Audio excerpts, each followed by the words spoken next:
This is the CAVS POSTCAST, your instant game reaction for the Cleveland Cavaliers. Part of the Locked On Podcast Network, your team every day. Good evening, Cavs fans, and welcome to the debut edition of the Cavs POSTCAST, brought to you by Locked On Cavs and the Locked On Podcast Network, the #1 sports podcast network in America. My name is Tim Daniel. I've been covering the NBA in podcast form for 10 years, and I want to thank you for spending some time with me tonight on our debut episode. Although, I wish we were talking about a better performance, as the Cleveland Cavaliers do lose in overtime to Detroit Pistons, 122-119.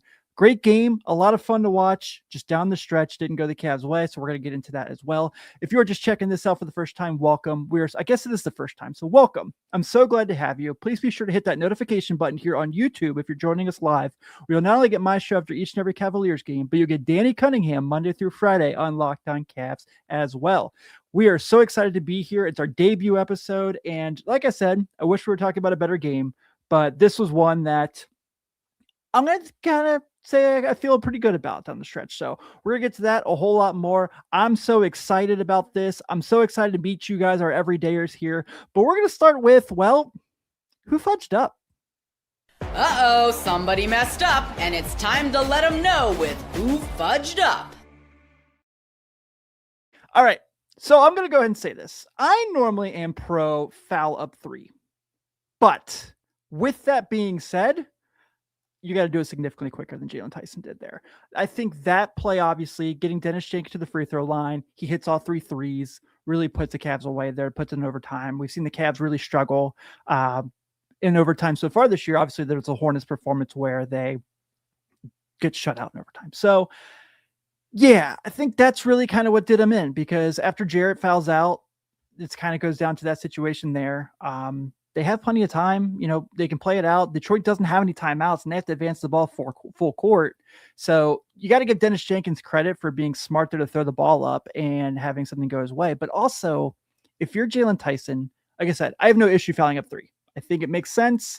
I understand why teams do it, but that really kind of didn't go his way at all. So that part was really frustrating. And then the implosion part kind of goes from there. Craig Porter Jr. there passes up multiple threes in the game. And I understand Craig Porter Jr. is not a big big 3-point shooter. So that obviously hurts them there as well. You look at the fact that Craig misses a free throw down the stretch. You see that Evan Mobley also misses a free throw down the stretch. We're going to talk about Mobley in the second segment, because realistically, I thought he was awesome tonight, and I want to get into that as well. But this was a game that I felt like they really kind of let this one slip away.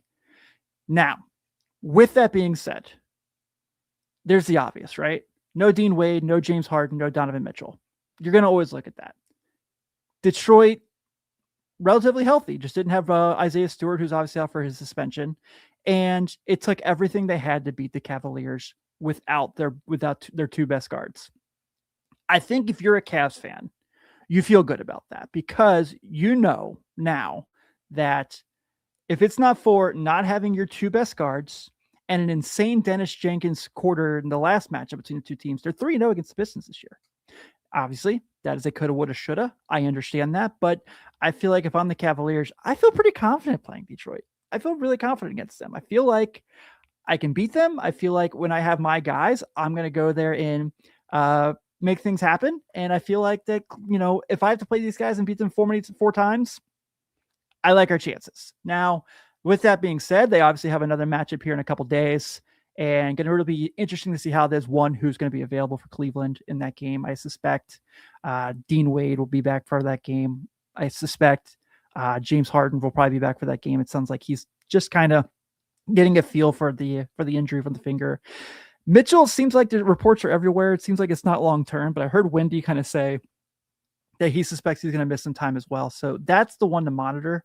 Obviously, where Donovan Mitchell goes, this team goes. So got to see how that goes well. But I'm really, really curious to see. Obviously, you know, they have a couple games before them with Brooklyn, before they had the rematch with Detroit next week. But genuinely curious to see what things look like in the next round, because that was a really fun game.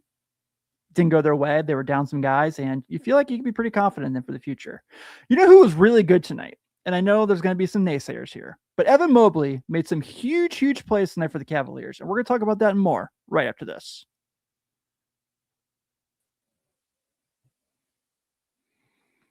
The season's heating up, and DoorDash has a way to keep fans in their bag the whole way through. Whether you're watching the highlights, the tunnel fits, or just your favorite player, DoorDash makes the entire season more fun. Because every player has their bag, with DoorDash fans have one too. DoorDash keeps your snacks stocked, your gear fresh, and your watch party vibes absolutely on point. There are nights when your team stresses you out. Let DoorDash become your post-game therapy. Sometimes you just need dessert now, or in my case, a big old order from Wingstop. From tip-off to overtime, stay in your bag and order on DoorDash. Get snacks, drinks, gear, whatever gets you through the season, delivered right to your door. DoorDash, in your bag, all season long. This episode of the CAVS POSTCAST is brought to you by 5 Hour Energy. Welcome to the 5 Hour Energy Draft with 18 different flavors to choose from, including new options like Confetti Craze, Fruity Rainbow, or Cotton Candy. There's something new for everyone. The board is set, the flavors are ready, and I've got my number one pick for the 5 Hour Energy Draft. I am going to go with my favorite sour apple. It's the apple that bites back, a crisp, tangy taste, deliciously tart, bold with a little sweet, and a lot sour. 5 Hour Energy Shots give you a boost with zero sugar. Find your new flavor at 5 Hour Energy Shots, available online at 5hourenergy.com or on Amazon.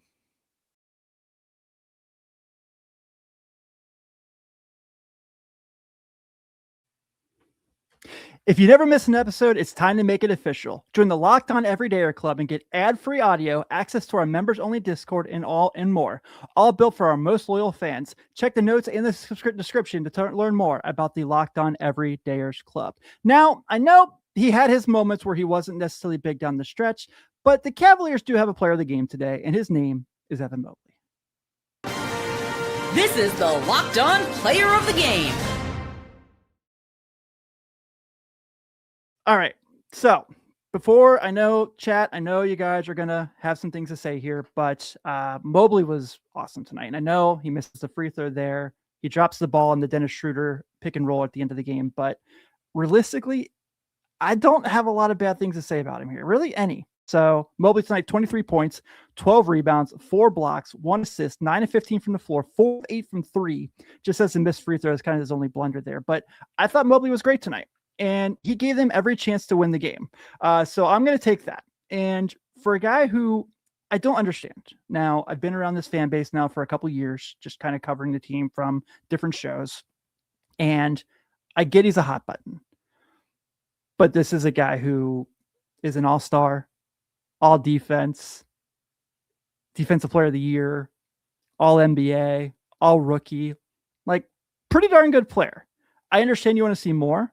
But I think tonight we saw glimpses of more. And it wasn't just the threes. It was him attacking the rim, had 2 really awesome dunks, had a dunk over Duran in the third quarter that really jumped out. That was really, really impressive. And obviously kind of set the tone there as well. And let's kind of look at this as well, because in that sense, you have to also look at the other bigs. So Jarrett Allen tonight before he fouls out. I see Chris here says it, Black History Month Jarrett Allen, which is become my favorite running gag of this team. Another huge game before he fouls out with 25 points and 10. Just been awesome in February. He's been unbelievable. And then Thomas Bryant as well was huge for this team when he had to kind of come in and play his role. I think this is a game, and I'm willing to listen to both sides of this argument. I think this is a game I might consider using a little Larry Nance Jr. I'm not saying Larry's going to be the difference maker for them to win, but you could really see when Duran had the ball and he was kind of taking players off the dribble. Thomas Bryant really kind of struggled to guard him in that case. Now, Jaylon Duran's an all-star. He's an awesome player. Don't get me wrong. And TB was really good tonight offensively. Obviously made some huge plays, hit some big shots, hit some threes. But I think that's where I kind of count on Nance to kind of be a little bit more lateral and a little bit of a better defender on Duran in that circumstance. I can go either way. That's just kind of nitpicking. I'm not really mad at any of Kenny's decision-making tonight. But that's something I probably would have thought about in the game as well. But also, I felt like this is a game where the bigs really kind of gave a lot. So I think this is going to be a really fun stretch for this Cavs team, especially coming up as they play some not so good teams after this these next couple of weeks. And you can kind of see them kind of build some camaraderie together. Wow, first episode in a while. Can you guys tell? But I really like where this team's going in the playoffs. I like Chris's vibes here. Chris is my guy. We got some positivity here. And that's what I kind of want to see a little bit more of here. So Evan Mobley, locked on player of the game. I think he absolutely earned it. Fun game for him as well. But this was obviously one of those games that had a little bit of everything. Let's go talk about some of the ridiculousness of tonight at Little Caesars Arena. There's nothing quite like being in an NBA arena. The crowd, the energy, the moment. Getting tickets, though, that part hasn't always been so simple. That's why Game Time has become the go-to app for scoring tickets fast without the hassle. It puts the advantage back where it belongs, with the fans. Pull up Game Time, picked an upcoming NBA game, and had tickets locked within minutes. You want to go see James Harden and the Cavaliers? This is the app for you. Go into Game Time. You love seeing all the in price up front, no surprise fees at checkout. Being able to see the view from the seat before buying made the decision easy. Zone deals stood out. You choose the section, Game Time picks the seats, and you save. Great last minute options too. With NBA tickets showing up at solid prices, everything feels quick, intuitive, and stress-free from start to finish. Take the guesswork out of buying NBA tickets with Game Time. Download the Game Time app, create an account, and use code LOCKEDON for $20 off your first purchase. That's code LOCKEDON for $20 off. Download the Game Time app today, and remember, it's gametime.co, not .com.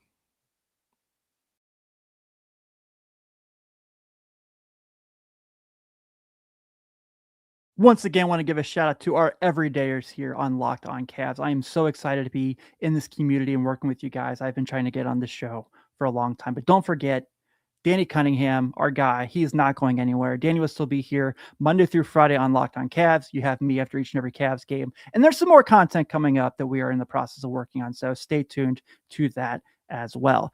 This game, well, there's a lot we're going to be talking about. This is what you'll be talking about. It is the game that had it all. It is the whole the air horn scenario where they literally had to take an air horn for stretches of this game. There's the 12-minute delay from the loud horn on top of the Jumbotron. The Jumbotron shut down for a little while. We have fouls getting turned on offensive fouls in clutch situations at the end of the game. We have everything. It was one of those nights where it was a great basketball game. I mean, I thought both teams played really hard. Offensively was not so good down the stretch. You can tell once guys started fouling out. That was really, really difficult. But at the end of the day, it was two really good basketball teams going at it and playing really hard. It was two teams that really kind of showed that they like where they want to be in the system. And I think the Pistons are good. I do, obviously. I mean, they're the 1 seed for the reason. They have all those wins for a reason. I'm not convinced the Detroit Pistons are going to win the Eastern Conference. I just feel like they don't have it just yet. And you saw it tonight. Let's be honest. Yeah, I know what the result says. The result says the Cavaliers lost the game. But did the Cavaliers really lose the game, or did they hand Detroit the game? Because for a long stretch there, when Cade is out, they couldn't get anything going. Jalen Duren had his moments for sure, but I'm not really convinced that Jalen Duren is the guy that's going to win them games like that in the playoffs. Like if you look at this game, and I said at the beginning, you have Harden and Mitchell out there. Cavs don't lose this game. Now, coulda, woulda, shoulda. I get it. But I felt like tonight was just one of those days where they imploded. They didn't play well. They made some bad decisions down the stretch. And this is what's really going to kind of be this one that's kind of everyone's going to hang their head on. But the beauty in the NBA is you play every other day. So the Cavaliers will be back at it on Sunday at 3:30 at the Barclays Center, facing the 14-44 Brooklyn Nets. I'm genuinely curious to see who does and who doesn't play in that game, because tonight was obviously one where you could really see how much they really needed that depth. I feel like we kind of learned pretty quickly that Craig Porter Jr. is probably not a guy you want to rely on in the clutch. Nothing against Craig, great dude. Think he's a good NBA player, but you know, you feel better with your big guns in that game as well. So, hey, like we said, I'll be here after each and every single Cavaliers game from here on out. So I'll probably be live probably about 5:36, just depending on that game. And I can't wait to hang out with you guys. Thanks for hanging out. Thanks for tuning in. Enjoy the rest of your Friday night. Enjoy your weekend. Go Cavs. And it was great to meet you all. I'm looking forward to getting to know you throughout the rest of the year and then from then on.